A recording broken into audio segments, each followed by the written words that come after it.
Hello and welcome to Philm Phuckery, the unhinged podcast where I romanticize the villains, ship anything with queer tension, and obsess over films that are either genius or deeply cursed, sometimes both.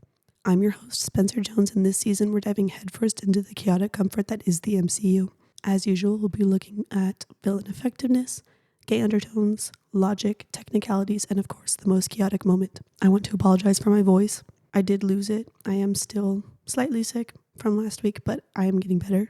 I'm hoping that when my voice cracks, it's like in a sexy way. You know what I mean? It's giving hopefully Scarlett Johansson or Isabella Merced. If you don't know who I'm talking about, look it up. Scarlett Johansson, she plays Black Widow though, so y'all should know that. But anyway, before I get into it, I want to talk about how much I don't like this movie real quick. I don't hate it. As funny and cool as it is, and I think the characters are really great, I just feel like this movie is such a filler movie. It might just be that I don't know what they're talking about half the time, but all of the quantum shit, it feels too convenient, if that makes sense. It just feels so anticlimactic. Like this whole movie, there's so much happening, and yet like what really is happening? You know what I mean? Like Hope gets her mom back, that's cool. I just feel uninvested in it, I guess. I feel like because this movie technically comes after Infinity War, like we just saw half of everybody, as far as we know up until this point, probably die.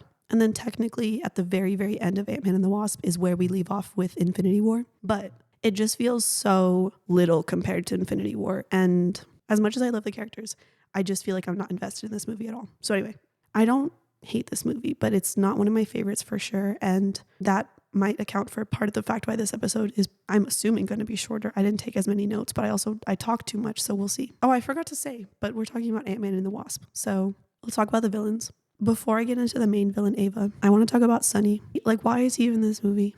He's icky and he's gross, and I get that. He is also trying to take a hold of the building in the end, but like he's trying to get a hold of the PIM, like quantum system, whatever's happening. But like, why? I just don't care. I'm not invested in that storyline. And I think it was just to add more like chaos, I guess, to it, or more conflict. But like, I'm so uninvested in that storyline. Like, I don't care what's happening with him. It just felt like they were adding more to make us feel like the stakes were higher.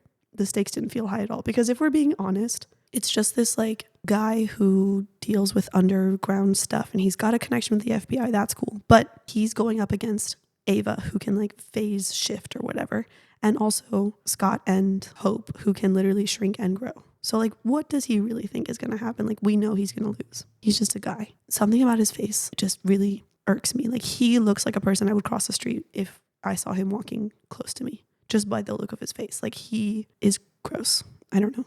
I feel bad for the actor though, because like, I know he was cast because he looks icky. Like, imagine just looking icky and then you get cast as like a bad guy. I don't know. I just feel like, why is he even here? You know what I mean? Anyway. Moving on to Ava, I think she is a cool character on her own. I think the actress does a really good job. I think she's super cutesy. And I think the idea of her phasing in and out is really cool. I do think that they fucked her over in her backstory. If I'm understanding it correctly, it's that her dad got fired and then he tried to do whatever him and Hank were doing on his own. And then it exploded, right? Several things with that. I feel like Ava blames it on Hank, but it's sounding like it's her dad's fault. He blew up his own thing after being fired, right? And then also, I know she was a child, but it's a little bit her fault too for going back in there. She caused her self-harm and then her mom had to follow her. So it's a little bit her fault that it's not just like her and her mom on her own and now she has to phase in and out. But I also feel like her dad didn't have to run back in there. Like, what did he go back in there for? It looked like he just ran back in there, fell to his knees and then died. He could have also run with everybody. I just don't understand. So that seemed really silly to me. And then also Hank, and maybe he's lying because he's trying to like protect his image for his daughter, but he was like, I don't know what lies Bill has been telling her, but he stole my plans and whatever. So if that's the case, what does Bill gain out of it? Like, I know that he's helping this unfortunate child and also kind of sticking it to Hank, I guess, because he hates him. But what really is he gaining out of it if he is lying? So he probably isn't lying, but then at the same time, it's sounding respectfully like it's not Hank's fault. I just don't understand that. I'm also not understanding why they don't just work together. I feel like if Hank is the main guy, he knows what he's doing and he's got all this quantum technology. Instead of stealing it from him, I know that him and Bill have their differences, But if Phil was like, listen, there's this really young girl, she is in a lot of pain, we could help her, can you help us help her? I feel like no matter how estranged they are from each other, Hank is not that shitty of a person that he'd be like, I'm not going to help this little girl, especially being a father of a girl that has some sort of connection. Like, why didn't they ask for his help? And I know that in the way that they're thinking of it, they're like, well, I can't ask for his help because it'll kill his wife. But like, why don't they ask for his help sooner than that, before they even know that Janet is in the quantum realm? I feel like they could come up with an alternative solution. I don't know. Backstory aside though, I like Ava as a person. I think she's really cool. But I think as a villain, so dumb. Why is she a villain? Her purpose is to save herself. I get it. She's in pain. She's phasing in and out. From where I'm standing, respectfully, I know she was a child. It sounds like it's mostly her dad's fault, a little bit her fault, and then also Bill's fault for not asking Hank for help. What are we gaining with this knowledge? It doesn't move the story forward. All it does is introduce Ava in like a really shitty way. And then, I don't want to spoil anything, she's in another movie. It introduces her for her to be in that movie for like a little bit. Like, what is the purpose? I don't know. They could have done better. They could have really thought this one out and made it more interesting, especially considering all of the other MCU movies. Looking at Thanos and Killmonger and all of the most recent villains that we've had, Ava's such a letdown. I really wish that they had done her character a little bit better and her backstory better. And fuck Sunny. Why are you even here, bro? Anyway, moving on to the gay undertones. Speaking of Ava, I do feel like she gives lesbian. I don't know how to explain it, but it's the vibe that I'm getting. Could just be me, but she's giving queer. Anyway, I don't remember if I said it in the first Ant-Man. I really feel like I did, but again, I really feel like Louise is gay or maybe bi. He's something. He's a little bit fruity. I don't have exact proof. I think the way that he loves Scott so much, a little bit fruity. Or he's just really secure in his manhood, which in period. But he's like so ride or die for Scott. I'm obsessed with it. But also, and I hate that I'm saying it, but the way that he looks at Sunny, it just gives fruity. I don't want them to be together. I don't like it. But I just think he looks at his lips for a little too long. You know what I mean? Sunny gives like, his lips are a little bit fruity. I don't know. I'm going to stop there before I talk too much about it. Anyway, the last one I have, Jimmy Woo. First of all, his character. I love him so much. He's so dorky and he's so awkward. He feels very queer to me. And I don't know if it's just because I mostly know him. Like, I've watched WandaVision too many times. I don't know if it's because he's in that and that show feels just everybody's gay in that show to me. Or if it's him. I don't know. But in this movie specifically, I feel like the way that he kind of shoots his shot with Scott at the end, when Scott's like, where are you going to see me? I thought you were planning a dinner or something. And then Jimmy's like, well, do you want to go have dinner? That was him shooting his shot a little bit. Like, it gives very gay panic to me. And I think it was really cute. I'm kind of sad that Scott said no. And I know that Scott is with hope. And I'm not saying he should have said yes in like a queer way. I'm just sad that if Jimmy was trying to make friends, Scott's like, no. I feel like they could have been really cute friends. Anyway. That felt very queer coded. It felt very gay panic. It felt very Jimmy is gay. Anyway, that's all I have, unfortunately. Moving on to the logic holes. It's not a logic hole, but the first thing I want to say is how good of a dad Scott is. And I'm sure I already talked about it in the first one, but all he wants to do is be a dad, and he just wants to spend time with his daughter. When he was in prison, all he wanted to do was get out and have Cassie, and then he literally rigs his entire house with cardboard to make it fun and exciting for her. And I think that's so sweet, and it makes me so sad how little time he got with her. Like, he was in prison, and then he gets stuck in the quantum realm when everyone's blipped. It just is so sad. A little continuation that I really love, both with Scott and with Jimmy Woo, is the magic bit that they do. So I love that Scott learned close-up magic in order to entertain Cassie while she's at his house because he can't leave. But I love the little bit throughout the movie and then later on too, when everyone is so impressed with his close-up magic. Cassie's stepdad or whatever, I don't know if they're married, but he's like, how are you doing that? And Jimmy Woo was like, wait, how'd you do that though? Later on in this movie, the FBI agent swings open Jimmy's door and he's learning close-up magic and he's like, why aren't you knocking or whatever? I think it's so funny. And then later on in WandaVision, Jimmy, I think he's giving his card to Monica and he like does the close-up magic trick to give his business card to her. And I think it's so funny, the continuation of that. Speaking of Cassie's stepdad, I feel like it's so fake of Scott's ex and the stepdad to be so excited for Scott now. I get that he was a criminal. He still is a criminal, so that's not much of a difference. And I know that he technically saved Cassie's life and he saved their lives, and then he was working with the Avengers, and that's super cool. I feel like it's such a switch up, and it's so fake of them to be excited for him that he is getting off of probation soon or out of house arrest, whatever. And they're so excited they visit him and stuff. I just feel like the switch up is so fake. I'm happy for Scott, but I'm like, there's something off there with you guys. I don't like that. Before I move on to the logic holes and the questions I have about this movie, I just want to say again, Louise knocks out Sunny with just one punch. He's so strong. Granted, Sunny feels like a little bitch a little bit. So I feel like I could probably knock him out with one punch. It still is nonetheless impressive from Louise. So I just want to point that out. Anyway, the first little logic hole that I have, Hope and Hank are on the run, right? Technically they're, I guess, fugitives. I don't know. What they're doing is they're shrinking cars so no one sees them, and then they're shrinking the buildings so no one can catch them, and they're constantly on the move. That's cool. And that's super awesome that they can be stealthy like that and be small. However, no one saw this giant building shrink. And if they did, they're not going to call the police. I feel like it's really big news that they're on the run and people are looking for them and that they have shrinking tech, because there was this giant, what did he say, 65-foot guy fighting Iron Man with Captain America at an airport. So no one's calling the police. And if they are calling the police, wouldn't the FBI be like tracking them? I just feel like if you're a police officer and you get a call about a building shrinking, maybe one call you're like, haha, you're high on something. 2 calls, I'd be like, right. Maybe people just don't care enough. I feel like there were a lot of scenes in this movie, especially like the chase scene where Scott is literally giant and he's using a truck as a scooter. People are getting out of the way of the cars so that way they don't get crushed.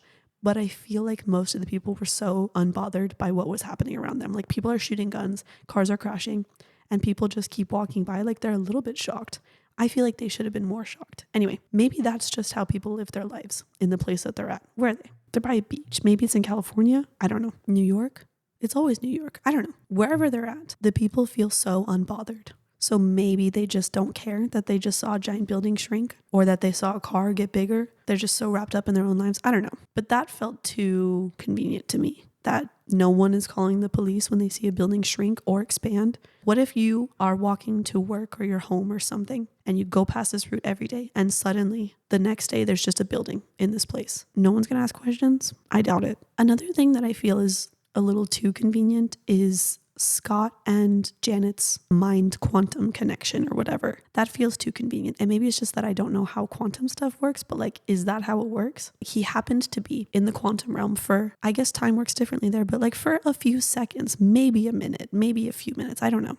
Not a lot of time. He just happened to exist in the quantum realm, which seems very big and full of different layers. And Janet, was way past where Scott got. So in that few seconds, she just was like, oh, our minds are connected now. And now that there's like everything is aligning perfectly, I can send a message for you to come get me. Is that how it works? It feels like they really phoned it in on that one.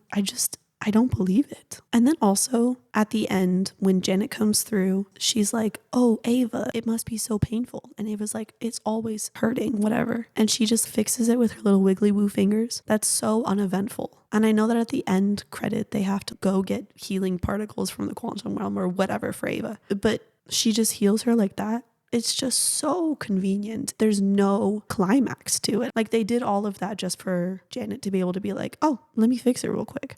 No. Anyway, Cassie. I feel like, first of all, such a real one for giving her dad an alibi, for being like, no, he's sick, don't go up there. She understood the assignment and she covered for him perfectly. However, I feel like we should talk about the fact that Scott is low-key raising her as a criminal. And I know she's just a child and it's like not that deep, but he did teach her how to heist. You know what I mean? Like, they are crawling underground in the cardboard boxes and they are stealing the trophy, right? So he's teaching her how to heist, which I don't know, teaching her and just entertaining a child. There's like a fine line, right? But then also she did literally lie to like actual FBI agents, probably several times, right? Because she gave him an alibi and then later on she sees him on TV and she's not going to rat her dad out, which like period. But also he thanks her later. And like, I would too. It was a really helpful thing. However, what is he teaching her? You know what I mean? She's going to grow up to be like, it's okay to lie to FBI if it's my dad. I know that he's technically doing the right thing, but like in the eyes of the law, he is a criminal. Hank and Hope are criminals and Cassie is covering for them as like, what, 10? I don't know how old she is, but like, come on now. What are we teaching this child? That just felt too normalized, I think. But whatever, I guess. I'm not her dad. Back to Janet real quick. So she was in the quantum realm for, what did she say, 30 years? I don't know. And I guess time works different in the quantum realm, but she was in the quantum realm for all of Hope's life, basically. She explains to Hank how she's evolved and she's changed and she's not the same person that went into the quantum realm, and she's able to do like wiggly woos with her fingers. You're telling me all that time evolving, the second she gets back to the real world, she's fine. No acclimation needed. I feel like she would have at least been tired. She would be drained. If she was in the quantum realm for so long and she comes back, I feel like physically she must have changed in order to survive the quantum realm for that long. And she just comes back and everything's fine. She doesn't have the same shit that Ava has or something similar. She just is fine. I call bullshit. I don't think that's how it works. I feel like there should be something wrong with her. At least she needs to acclimate to not being in the quantum realm. But what do I know? I'm not a quantum scientist, so I could be wrong. Anyway, the end credit scene. Scott gets stuck in the quantum realm. Hank, Janet, and Hope get blipped. So Scott is collecting healing particles from the quantum realm in order to help Ava, because I guess she's not fully healed. Whatever. I don't know. It's very sad, first of all. 5 years in the quantum realm, that's insane. And then he's just like fine when he comes back. No way.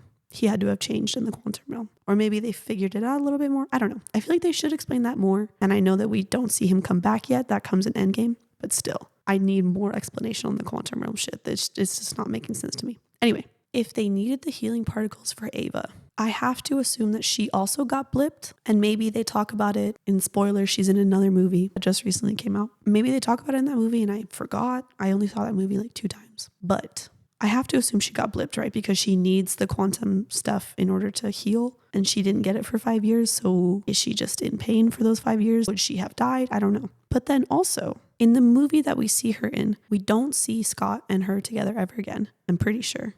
You know what? I don't really remember Quantumania. I remember not liking it, but maybe she's in that one. I don't think so, though. Anyway, I just feel like I need more information. You know what I mean? That thought kind of got away from me. But let's move on to the technicalities.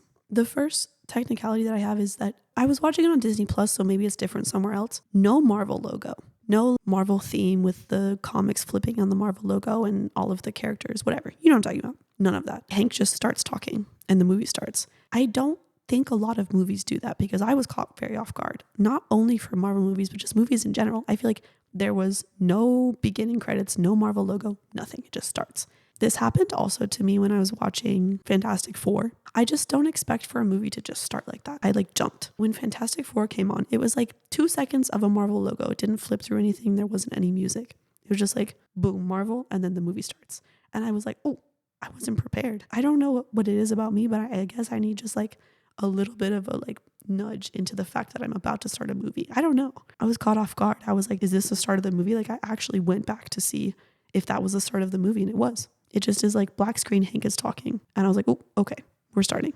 Maybe it's that I have anxiety. I don't know. I know I talked about Hope's hair in the last episode, the Ant-Man episode. I feel like they did her a much better service this episode. I'm assuming that the last one was a wig, but this movie is her real hair. And I think they did her so much better for that. Thank God. Because she's such a cutie in this one. And she's just a little girl who wants to see her mom again. And I think that's really sweet. Speaking of Janet, I love in movies or TV shows when characters switch or another character is in the body of a different character. I love those things.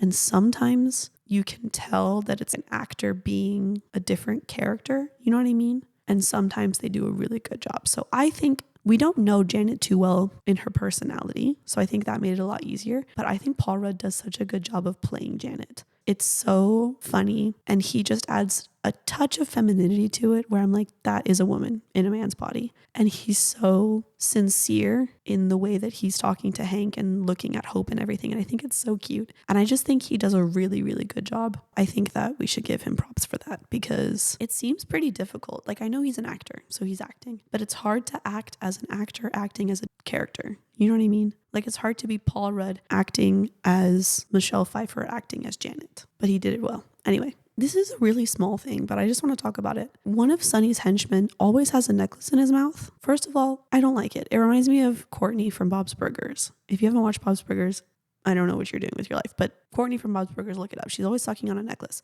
That's what it reminds me of. And the thing is, that was obviously a creative choice, but what a choice. Why did we do that? It has to send some sort of message. It gives to me the fact that they're just very not to be taken seriously is what it feels to me. But also, why was that the way to portray that? It's just weird. What a choice. I just wanted to point it out because I didn't see it until this watch. I was like, what a freak. Anyway, this is a little bit of a criticism, but it's not meant to be a criticism. My eyes have been opened to aspect ratio changes, and it's a blessing and a curse. It gives me insight as to what they're trying to portray, because usually it's like the fight scenes are full screen. When it's supposed to be like a more intimate shot, or when they want us to like zoom into something, it's usually full screen. No, widescreen. The widescreen is when there's like black on the screen, and then full screen is when it's the full screen, right? So when it's zoomed in, it's like widescreen. Normally, it's not super apparent to me unless I'm looking out for it. But in this movie, it's just so choppy and it took me out of it. And it's not meant to be a criticism, but it's just something that I noticed. So I wanted to point it out. Anyway, that's all I have for the technicalities. I didn't write too much down. Moving on to the most chaotic moment. I think the most chaotic moment for me, it's when Sonny's getting away. He's got the building. He gets onto the ferry, and then Scott is like trying to shrink so he can go on a ant to go get him. And I think at least 5 for sure. I was counting. I think it's 5 or 6 ants get eaten by seagulls. And then it's just taking up time that he has to then travel a further distance because the ferry is like moving while all of these ants are being eaten. So then he gets his suit to work again so he can get super big enough for him to stand in the ocean. And then he swims up to them like a whale, which I think is really funny because they're like whale watching or whatever. And then he stands up and he's like, sorry guys, I know I'm not a whale. This will be super quick. I just need this thing. And he like yoinks the building from Sonny and like pushes him down, as he should. And then he gets the building to safety, almost. And Luis is trying to run after it. And then he's like, I'm really tired. I'm just going to lay down real quick, 5 minutes. And then literally falls into the ocean. And then it's like dramatic because Hope has to go get him. And then when she shrinks him, it like pushes up all the debris and she has to find him. It's such a chaotic scene. It's funny. It's dramatic. It's where everything comes together in a way, you know? Anyway. That's all I have today. So a good, nice, short episode, especially for my voice being so strange. Anyway, thank you for listening and or watching. And if you'd like to follow me on Instagram or TikTok, I'm at PHILM PHUCKERY. And if you're listening on Spotify or watching on YouTube, just know that this podcast exists on both as Philm Phuckery with a PH for both. If you are enjoying what you're listening to, I would love it if you would interact in any sort of way. If you could rate me on Spotify, if you could follow me on YouTube, download on Spotify, like, comment, subscribe, all the things. Really helpful. I really appreciate it. If I'm being honest, I didn't write down a quote. Nothing really stood out to me. But the first one I can think of right now is when Scott's ex is really upset that they keep breaking into his house. And she's like, what does FBI even stand for? Forever bothering individuals?